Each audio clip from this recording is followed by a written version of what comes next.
head down this way and around through the doors into Walt Disney's Enchanted Tiki Room. But the Tiki Room concept originated as a restaurant. Walt wanted a couple singing birds inside this restaurant to kind of entertain guests as they were just dining. He realized the project was going to be too big, but it went pretty far along the design process. In fact, this building was designed to be a restaurant. If you notice the Enchanted Fountain here, we have doors around the entire fountain that sometimes open that allowed for the servers to have extra dining sets, tableware hidden within the center of the restaurant so they could easily help out their guests. Also in the corner of the theater here, it's a little hard to see, we have a bamboo wall. There are two doors over there. One is an entry, one is an exit for the servers to go in and out of the kitchen for the restaurant. Now the tables and chairs were already put into place, but right before it got too far underway, the tables were removed, the chairs remained for the first about 20 years of the operation from that restaurant concept. So. Yeah, the first audio animatronics were huge for us in the game. We wanted to create an entire class of enemy, I guess, that Mickey and Oswald could interact with, that they wouldn't be able to just deal with using paint and thinner. And so we borrowed the audio animatronics idea to create a robotic set of enemies. In the first game, you had no choice but to defeat them using, a combination of paint and thinner and then physical force.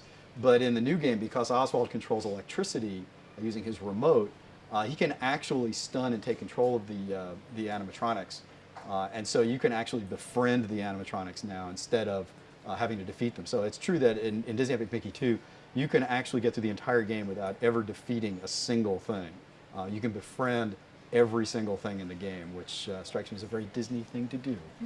Agreed. Look, here come the girls. Mesdames and messieurs, introducing the lovely ladies of the ensemble. Just like the Folly Bergère with all the feathers, there's Colette, hello Colette, Suzette, hello Mimi, Gigi, Fifi, Josephine. I wonder what happened to Rosita.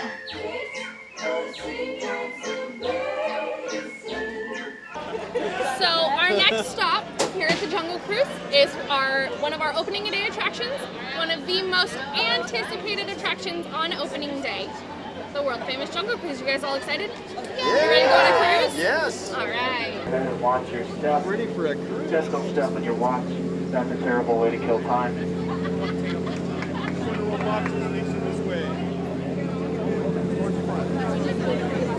Wave goodbye again. Wasn't that exciting? All right, folks, welcome to the world famous Jungle Cruise. My name is Steven, and I'll be your skipper for as far as we get. Please remain seated and keep your hands, arms, feet, and legs inside the boat at all times. And supervise your children if you have any. We are now going through the rainforest where it rains 365 days a year. Oh yeah, don't worry about that jungle water. It's got some deadly bacteria in it, but I've grown immune to it.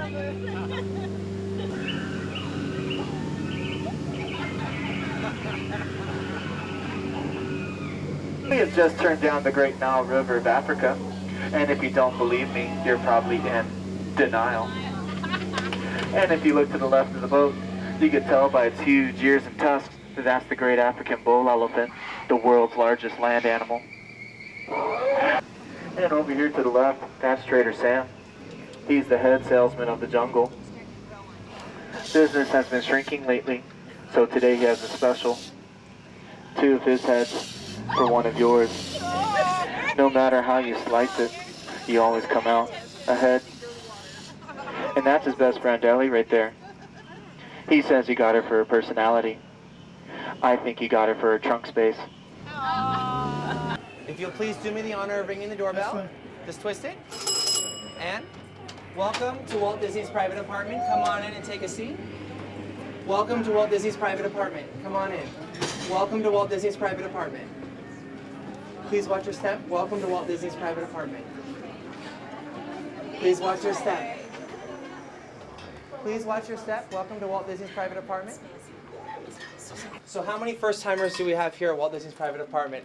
How many of you are excited to be in Walt Disney's private apartment? Absolutely. That is the response that we'd like to have. And I'd just like to take another moment to welcome you to Walt Disney's private apartment, one of the most exclusive places in the entire Walt Disney Company. And we're so honored to have all of you here in this very private space. One of the first things that you'll notice is that it's pretty small. It's about 500 square feet. And this is about the large portion of the apartment that you see here. It was helped designed by the set decorator Emil Curry, and Courtney will share a little bit more about him as you walk down Main Street, USA. But he was one of our interior set decorators, and he designed sets for Mary Poppins and 20,000 Leagues Under the Sea. Now, when he worked on this apartment, you'll notice that even though it was built in the 1950s, it has that exact same feeling of that Victorian era, just like it does on Main Street, USA. And this was never intended to open to the public, but Walt Disney knew that those specific details were exactly what's going to make the Disney theme park unique and unlike anywhere else in the entire world. So from here, you'll see all of those deep roses, a theme that Lillian personally loved. As you can see it in the carpet, you might be able to see it etched in some of the chairs, as well as some of the teacups that you might see all scattered throughout the apartment, making this a very intimate and private spot. You'll also notice that there aren't any beds, and believe it or not, these two are fold-out couches that pull out into twin beds, so therefore they'd be able to sleep here. Lillian slept on this bed right here, and Walt Disney slept right here. And originally you would know the difference between the two because they had their mothers actually on the portraits directly above. Those have since been donated to the Disney family, but we still have some pictures that are very near and dear to the entire Walt Disney Company. The first one I'd like to share with you is going to be on right here, Walt Disney standing on Main Street, USA. He's standing underneath the Elias Contracting Company window, and in just a few minutes, Courtney will show you right where that's at, so you'll be able to see that.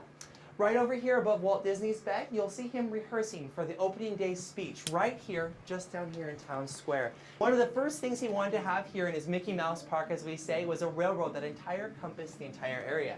He then had a monorail, as well as had the horse-drawn and the horseless carriages. Now remember in the 1950s and 1960s, Walt Disney was a huge celebrity. And so many people wanted to be able to see him at his original Magic Kingdom. But he would be stopped for photographs and autographs very frequently, so it was sometimes difficult for him to navigate throughout the parks. So, being the creative entrepreneur that he is, there's a certain time of the day that has a large amount of people lying down the sides, perhaps a certain route. What do you think? The parade, right? So if you look at this portrait right here with his granddaughters, it's the holiday time. You can see with that, and you'll notice that he's going down the street, being able to wave at everyone just before the parade steps off, so that way they could see Walt Disney right here. In fact, he also sometimes liked to invite different celebrities and dignitaries along the way. And Julie Andrews recalls just before she was asked to sign to play the role of Mary Poppins, Walt Disney took her in the electric car, and she said that he was a twinkly person who was just simply ecstatic to see all of the people here. Now, another picture that we have here I'd like to direct your attention to is going to be right over here, and that's Lillian and Walt staged right in front of the castle. And again, one of the electric vehicles. Now, Walt Disney always wanted to make sure that Lillian would be comfortable because, after all, this was her home as well. And here in his private apartment, he wanted to make sure she had special gifts as well. And so the first one I'd like to share with you is going to be right on the other side. It's going to be our Regina music box. Now, what that was dates back all the way to the 1890s. They had large metal cylinders that would get lowered up or down into the actual box, and it would play chimes and different music. And they believed that the Regina was a very successful and didn't need to change very much. Well, Walt Disney once said we always had to keep moving forward, and Edison decided that, well, they need to keep moving forward, and they developed the Edison phonograph, as you can see right here, one of our other very rare collections. And rather than having that very large cylinders being rotated through that can only store about 6 of those per actual box, these had small wax cylinders, and therefore they can be rotated out. And we actually have about 26 of those original ones still in the apartment today that we keep as our collection. You might notice the Tom and Jerry set right there. Now, how many of you thought of the classic cartoon Cat and Mouse? A few people? Well, believe it or not, it was a Victorian time, the turn of the 19th century, Yuletide beverage that featured eggnog, milk, sugars, and spirits that was served warm during the holiday season. So just in case they wanted to entertain any families or friends. Yeah, sure. Yeah, absolutely. And you're going to be able to see some other portions of it in just a moment. Ooh, and don't worry, ready for the Oz, all right?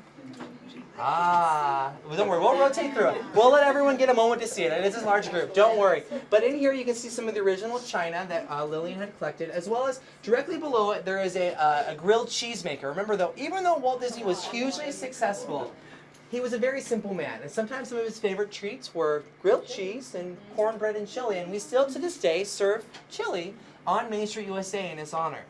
Now there's one last thing that I would like to direct your attention to before we conclude this area, and I'm sure several of you who have come into the park as guests before might have seen it in another way, and that is going to be the lamp that's directly behind us right here.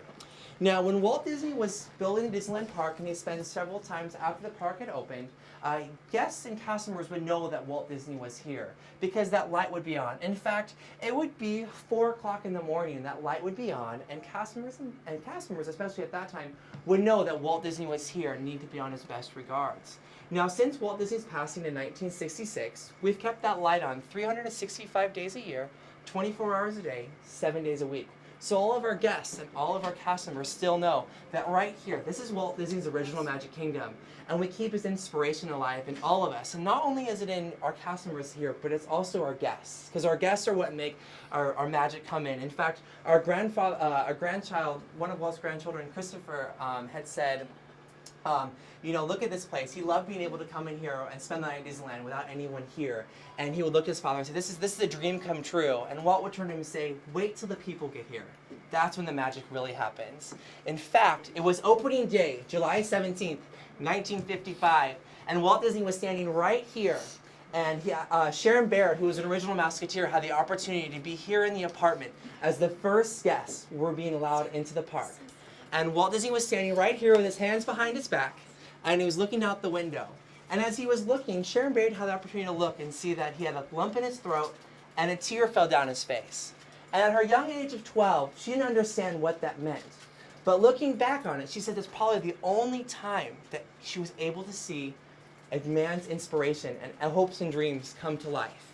And that's the inspiration that we'd like to leave you with. It's looking out this window and seeing that lamp. That wherever you go, you're going to have your own inspiration for you. So as we leave the apartment here, Amanda and Courtney would like to hand out a Walt lamp pin for you as well to take with you. So that way you can have all of your own inspirations. Thank you all so much for coming to the apartment. We are going to head up Main Street just a tiny ways. I'm going to tell you a little bit of history about our park and about some of our most beloved contributors to the park. So the design of Main Street and the entrance is actually designed after a theater. You notice at the front you have the red bricks and you can't really see what's happening. And then you come through the train station gates and it's the big unveil of the castle, right? So it's the curtains opening up, the red curtains. And what do you see before the movies? You see the credits. Well, our credits are our windows here on Main Street. The windows all represent someone who is near and dear to Walt's heart or who had some kind of really big inspiration with Disneyland and the creating of Disneyland. This is a really important place for the Disney Epic Mickey games as well. Just as Walt wanted to recreate part of his childhood, we wanted to recreate part of his park. Wasteland is a world that no player had ever visited, and so no player really cared about. Why would they want to save it? And so we wanted to create a place that was so familiar that they would instantly feel that sense of like, I need to make this right.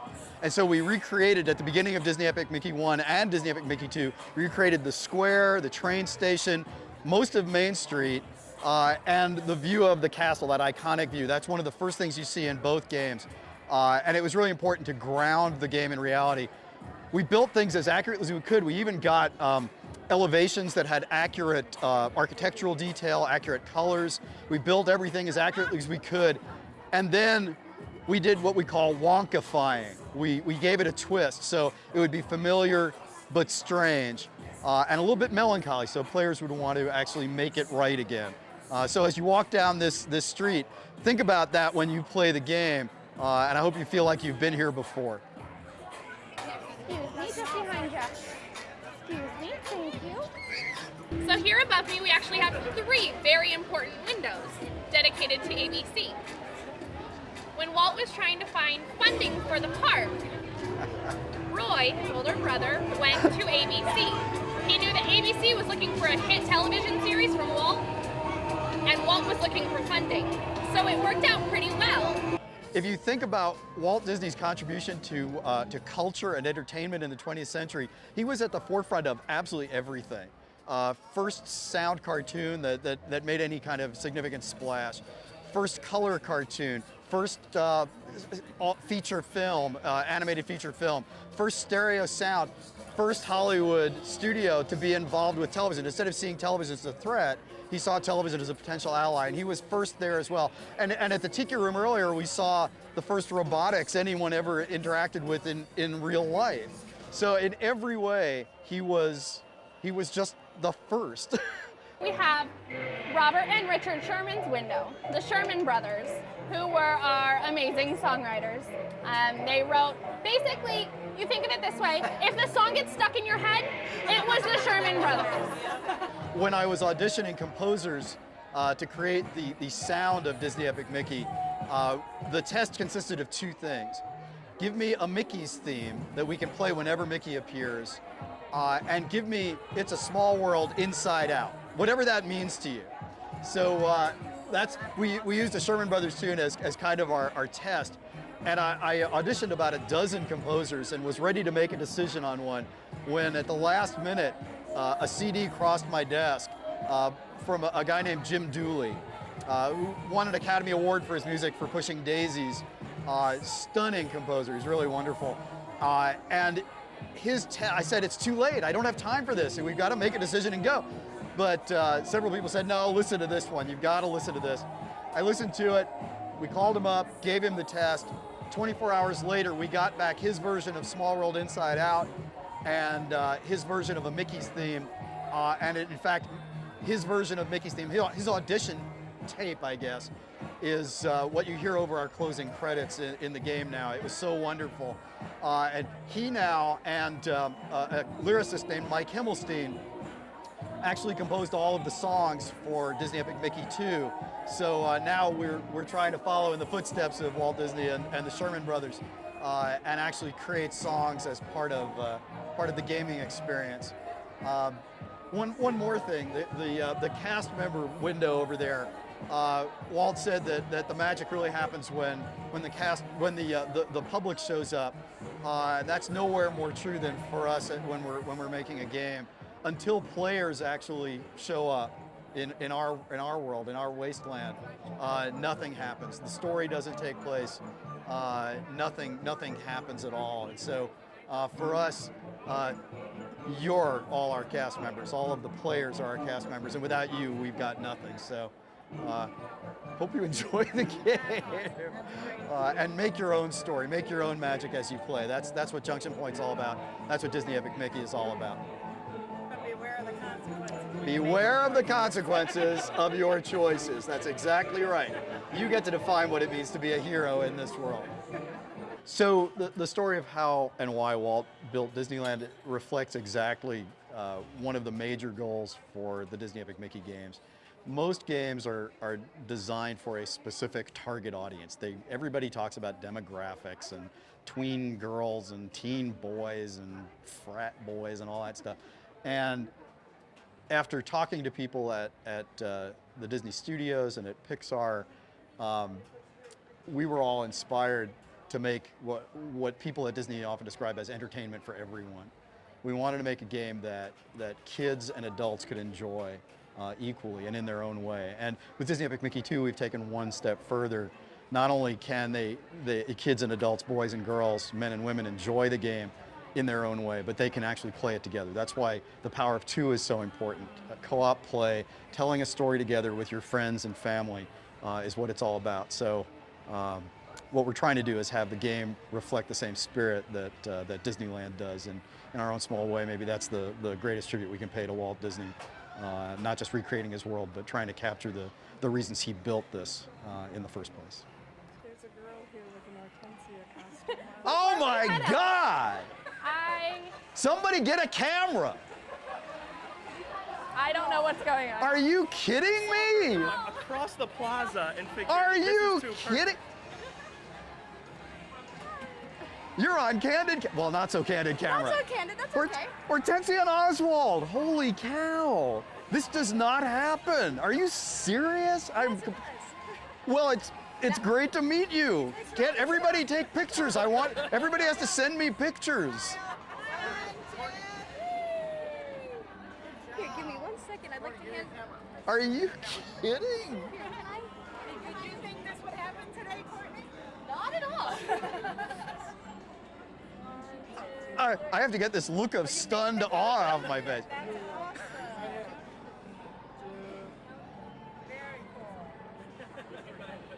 Holy cow. Wait a minute. Hold on. I just realized. Yeah, hold on. Wait a minute. Somebody do it. Here, wait a minute.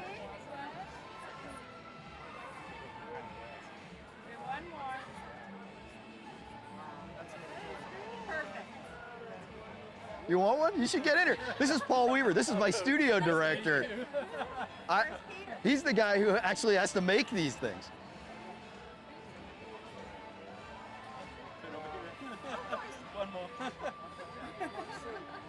Thank you so much for letting me share with you a little bit of my passion and my love for this magical place, Walt Disney's original Magic Kingdom, the only one he ever walked in. Thank you guys so much.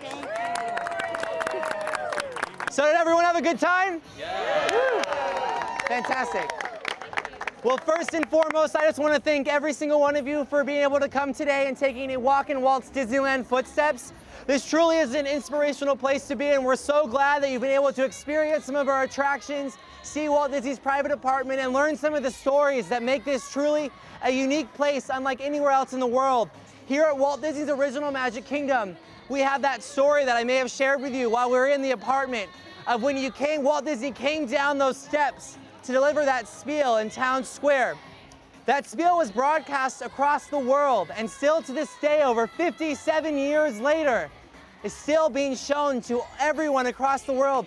And believe it or not, ladies and gentlemen, that story, those 25 seconds took place right over there, right across the way, where Walt Disney once said, "To all who come to this happy place, welcome.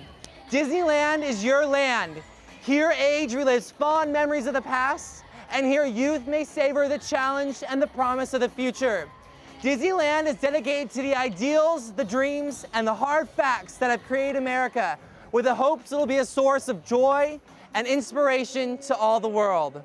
And remember that, wherever your journeys may take you, as you have that lamp as that inspiration, that you have that. If you can dream it, you can do it. You're gonna keep moving forward, opening new doors and doing new things. As you can see, as Epic Mickey 2 launches November 18th, right? Woo! As our guests can't wait to explore new things and new challenges with our beloved characters and our beloved stories. Thank you all again so much. Enjoy the rest of your time here, and we'll all see you soon. Bye.